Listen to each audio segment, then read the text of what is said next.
Hello दोस्तों, पिछले 4-5 दिन से हर फैंटेसी यूजर है टेंशन में कि यार अब क्या होगा, क्या हम दोबारा से वो पेड कॉन्टेस्ट खेल पाएंगे फैंटेसी ऐप से या नहीं खेल पाएंगे जो बैन हो गए हैं ऑनलाइन गेमिंग एक्ट आने के बाद से। तो दोस्तों, आज आपको सभी ग्रुप्स में एक गुड न्यूज जरूर मिली होगी।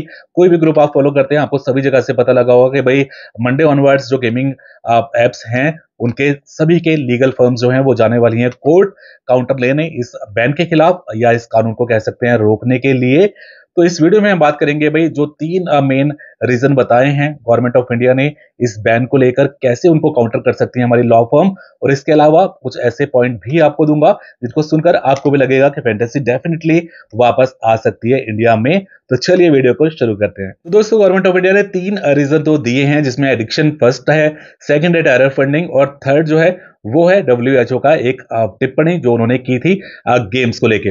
अब इन तीनों को कैसे काउंटर किया जा सकता है वो तो आपने और वीडियो में देखा होगा, यहाँ पे हम भी उनकी बात बाद में कर लेंगे। लेकिन सबसे पहले आपको वो इंपॉर्टेंट चीजें बताता हूं जिनको सुनकर आपको लगेगा कि हाँ भाई काफी चांस रहेंगे वापस फैंटेसी में पेड कॉन्टेस्ट आने के। तो पहला सवाल ये जरूर होगा गवर्नमेंट ऑफ इंडिया से, एप्लीकेशंस का सवाल कह लीजिए या फिर रिक्वेस्ट कह लीजिए कि यार एकदम से आप कैसे बैन कर सकते हैं किसी भी चीज को, इतनी बड़ी इंडस्ट्री को एक दिन में एक रात में कैसे आप बैन कर सकते हैं बिना किसी कंसल्टेशन के। ना आपने ऐसा किया कि भी इंडस्ट्री के जो मेन लोग हैं उनको बुलाया, उनसे कुछ आपने कंसल्ट किया हो, कुछ भी नहीं हुआ, आपने डायरेक्ट बैन लगा दिया। हाँ, आपने कुछ टाइम पहले जब जीएसटी लगाया था इसी फैंटेसी फील्ड पे 28%, उससे पहले तो सालों की यहाँ पे बैठकें हुई थी ग्रुप ऑफ इन्वेस्टर्स की, फैंटेसी एक्सपर्ट्स के साथ, उनके टीम के एप्स के मालिकों के साथ। उसके बाद ये डिसीजन लिया गया था, हालांकि इससे भी फैंटेसी फील्ड खुश नहीं था, आपको पता होगा। उस पर भी काफी लंबा केस चला है जिसका फैसला अभी कुछ दिन पहले ही माननीय कोर्ट ने सुरक्षित रख लिया था। वो फैसला भी वापस बाहर आया भी नहीं था कि फैंटेसी एप्स विन की वहां पे या जीओआई जो है वो विन की, लेकिन वो आने से पहले ही ये बैन सामने देखने को आ गया।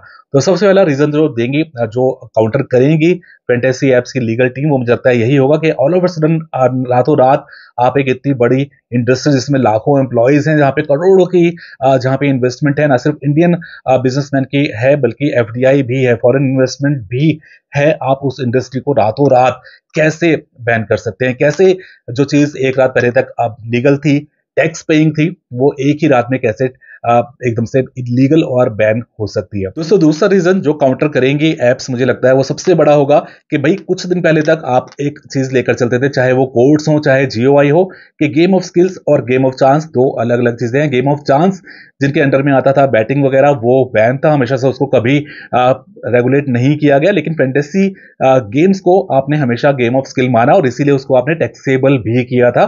तो रातों रात ये गेम ऑफ चांस और गेम ऑफ स्किल्स को आपने एक लेवल पे लाके कैसे खड़ा कर दिया? कैसे फैंटेसी गेमिंग और सट्टेबाजी एक ही लाइन पे रातों रात आ जाती है? ये काउंटर जरूर होगा सवाल नंबर 2। और तीसरे सवाल की बात की जाए तो दोस्तों, वो दूसरे में भी था, लेकिन देखिए इंपॉर्टेंट है कि हमेशा कोर्ट्स ने भी जितने भी केसेस हुए पास्ट में, उनमें हमेशा ये बोला कि फैंटेसी जो है वो गेम ऑफ स्किल है, यहाँ पे काफी कुछ होता है। लोग पिच रिपोर्ट निकालते हैं, पुराने मैचेस देखते हैं, प्लेयर्स की फॉर्म देखते हैं, पिच रिपोर्ट के हिसाब से, वेदर रिपोर्ट के हिसाब से देखते हैं कौन सा प्लेयर चल सकता है कौन सा नहीं, तो काफी मेहनत करते हैं उसमें, और उसके बाद उस मेहनत के हिसाब से अपने क्रिकेट स्किल को यूज करते हुए पैसा लगाते हैं, जहां पे कई बार वो हारते भी हैं और कई बार वो जीतते भी हैं। तो आप उसको एकदम से गेम ऑफ स्किल को बिल्कुल जीरो कैसे कर सकते हैं, ये सवाल जरूर पूछा जाएगा। और दोस्तों, चौथा सवाल जो है वो बहुत ही इंपॉर्टेंट और बहुत ज्यादा सीरियस भी है। हर एक्सपर्ट का एक ही मानना है, आई एम श्योर आपका भी यही मानना होगा, अगर होगा तो कमेंट करके जरूर बताइएगा। सभी का मानना यह है कि ये जो बैन है ना, ये जो ऑनलाइन मनी गेमिंग एप्स के ऊपर बैन है ना कहीं इनडायरेक्टली बैटिंग को और बढ़ावा देगा, बैटिंग को की तरफ और धकेलेगा यूजर्स को। वो क्यों मैं कह रहा हूं, देखिए, क्योंकि सभी का ये मानना है कि बैटिंग जो है वो हमेशा से कभी भी लीगल नहीं है, लेकिन क्या उसको कोई भी सरकार आकर रोक पाई? कभी नहीं रोक पाई। विदेशों से साइटें चलती हैं, पैसा लगता है, लोग जीतते हैं, पैसा का आदान प्रदान होता है, बेशक वो किसी भी तरीके से होता हो।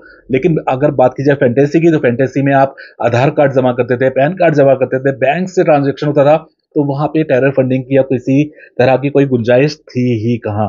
जी हाँ दोस्तों, लेकिन ये सवाल काफी इंपॉर्टेंट है कि क्या जब फैंटेसी जो जिसपे आप आसानी से रोक लगा सकते हैं, आपने अभी रोक पूरी तरह से कानून लगा भी नहीं है, आपने नोटिफिकेशन जारी भी नहीं किया और आपने देखा कि फैंटेसी एप्स ने उसको मान के ऑलरेडी पेड कॉन्टेस्ट हटा दिया, जिस इंडस्ट्री ने इतनी आसानी से सब कुछ मान के बैन कर लिया, क्या अब यहाँ से यूजर शिफ्ट नहीं होंगे बैटिंग के ऊपर, जो कभी आप रोक ही नहीं पाए और शायद फ्यूचर में भी उसको आप पूरी तरह से रोक नहीं पाएंगे? तो क्या ये यूजर जिनको अब एडिक्शन हो चुकी है आपके हिसाब से बैटिंग फैंटेसी की, क्या वो बैटिंग की तरफ अब वापस अब एडिक्ट होके ज्यादा वहां नहीं चले जाएंगे और इससे क्या उनका फ्यूचर ज्यादा बर्बाद और ज्यादा नहीं हो जाएगा? क्या आप पैरामीटर ऐसे लेंगे कि वो यूजर जो है वो बैटिंग की तरफ ट्रांसफर ना हो? और सबसे बड़ी बात आपने ये बोल दिया है इस रूल में कि जो खेलता है बैटिंग, जो करता है बैटिंग, या बैटिंग के साथ ही आपने एक लेवल पे फैंटेसी पेड कॉन्टेस्ट को भी रख लिया, तो आपने ये माना है कि भाई जो यूजर है वो विक्टिम है, वो दोषी नहीं है। जबकि पहले क्या होता था कि अगर आप यूजर एक बैटिंग खेलता था ना ऐप पे, तो उसको भी डर लगता था कि यार मैं इलीगल काम कर रहा हूँ और मैं पकड़ा जा सकता हूँ। तो बहुत कम लोग थे जो छुप छुपा के ये खेलते थे। लेकिन अब कानून में आपने खुलेआम बोल दिया कि भाई जो यूजर है, जो खेल रहा है, वो विक्टिम है, वो दोषी नहीं है। तो अब तो खेलने वाले को कोई डर ही नहीं रहेगा, वो आराम से कहीं भी खेल सकता है। विदेश में बैठे हुए लोग, ये माफिया लोग, ये बैटिंग साइट चलाएंगे छुपे आम छुप के, और उसको कोई भी यूजर इंडिया में बैठा हुआ खेलेगा, उसको पता है मैं दोषी पकड़ा गया तो भी मैं दोषी नहीं कहलाऊंगा, और लॉ में ये कहा गया है कि मैं पीड़ित हूं, मैं दोषी हो ही नहीं सकता। तो क्या ये इनडायरेक्टली फैंटेसी के यूजर्स को भी बैटिंग की तरफ नहीं धकेल देगा? तो ये सवाल होंगे दोस्तों। इसके अलावा गवर्नमेंट ऑफ इंडिया ने जो दिए हैं उनका तो इजी काउंटर है ही। एडिक्शन बोला गया है यार, एडिक्शन अब आप मान के चले, एडिक्शन किस चीज का नहीं होता है? एडिक्शन तो नॉर्मल जो आप सोशल मीडिया, आप जो सोशल गेमिंग कह रहे हैं, ई स्पोर्ट्स कह रहे हैं, अगर उसका भी एडिक्शन लोगों को लग जाए, मान लीजिए एक बंदा लूडो खेल रहा है, फ्री लूडो खेल रहा है, और वो पूरे दिन लूडो ही खेल रहा है, वो और कुछ कर ही नहीं रहा, तो क्या ये बर्बादी की तरफ नहीं है? अगर एक बंदा रील्स देख रहा है, रील्स बैन नहीं है इंडिया में अभी, अभी बात हो रही है शायद टिकटॉक भी वापस हो गया है इंडिया में, वापस आ गया है। तो अगर एक बंदा रील देख रहा है पूरे दिन बैठ के अपना काम धंधा छोड़ के, तो क्या वो बर्बाद नहीं होगा? एडिक्शन तो हर चीज का बर्बाद होता है।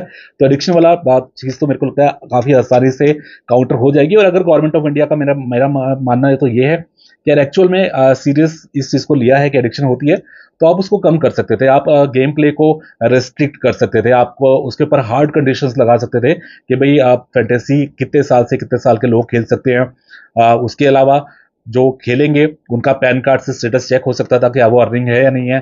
तो अगर आप अर्निंग नहीं है तो आप नहीं खेल सकते, वो भी लगा सकते थे। अगर आप स्टूडेंट्स हैं तो नहीं खेल सकते, और अगर आप अर्निंग भी हैं तो आप मंथली या डेली या ईयरली इतना लिमिट ही खेल सकते हैं, इससे ऊपर आप नहीं खेल सकते। इस तरह से रेस्ट्रिक्शन लगा के उसके एडिक्शन को रोका जा सकता था। आई थिंक रेगुलेट करके रोका जा सकता था। बैन लगाने से तो उल्टा अब लोग गलत तरीके की तरफ जाएंगे। एक रीजन दिया है टेरर फंडिंग का। टेरर फंडिंग का आई थिंक अगर कोर्ट्स बोलते हैं जीओआई को कि भाई आप साबित करके दिखाओ कैसे फैंटेसी एप्स के थ्रू टेरर फंडिंग को मिल रहा था सपोर्ट, तो वो शायद साबित ना कर पाए, ऐसा मेरा मानना है। क्योंकि देखिए सब कुछ बैंक्स के थ्रू हो रहा था, सब कुछ बिल्कुल लीगल वे में हो रहा था, इंक्लूडिंग जीएसटी पे करके हो रहा था। तो कहाँ से ये स्कोप बचता है वहां से पेमेंट इधर उधर? हाँ, बैटिंग एप्स जो है वो सारा उनका जो बिजनेस होता है वो 2 नंबर का होता है, वहां से जरूर जाता है। तो रोक जो लगनी चाहिए एक्चुअल में बैटिंग पे ही लगनी चाहिए, जो हमेशा से गवर्नमेंट लगाने की कोशिश करती रही है। तो ध्यान वहां जाना चाहिए था, लेकिन ये हुआ ऐसा है, लगता है ऐसा है कि आपने कई मूवी में देखा होगा कि भाई